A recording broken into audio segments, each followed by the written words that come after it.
Rosa, a que temperatura está o nitróxeno líquido? Bueno, pues o nitróxeno líquido está sobre casi menos 200, a menos 196 grados centígrados. Está moi frío. E vos utilizades nos laboratorios? Sí, o utilizamos como líquido refrigerante cando queremos conseguir temperaturas moi baixas. E que pasa se deses un recipiente baleiro introducido nitróxeno líquido? Bueno, pues que o aire que contén unha serie de gases e deses gases licúa fundamentalmente oxígeno. E podemos ver oxígeno líquido? Sí, podemos ver oxígeno líquido.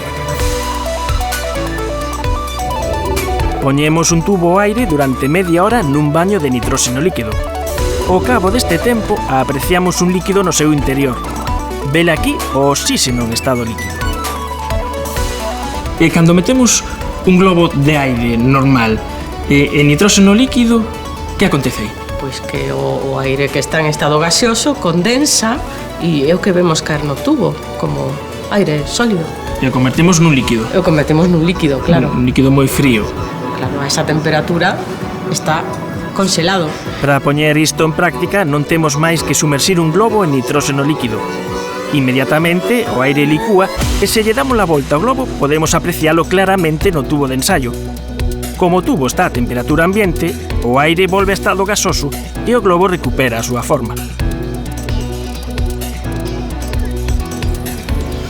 Estes recipientes nos que botades o nitróxeno líquido, como lle chamades? Bueno, para a xente xeral son termos, para nós que facemos ciencias lle chamamos diguar. E se chaman diguar porque, digamos que lle copiaron un pouco a idea ao seu descubridor, que foi un señor que se chamaba Diguar. James Diguar.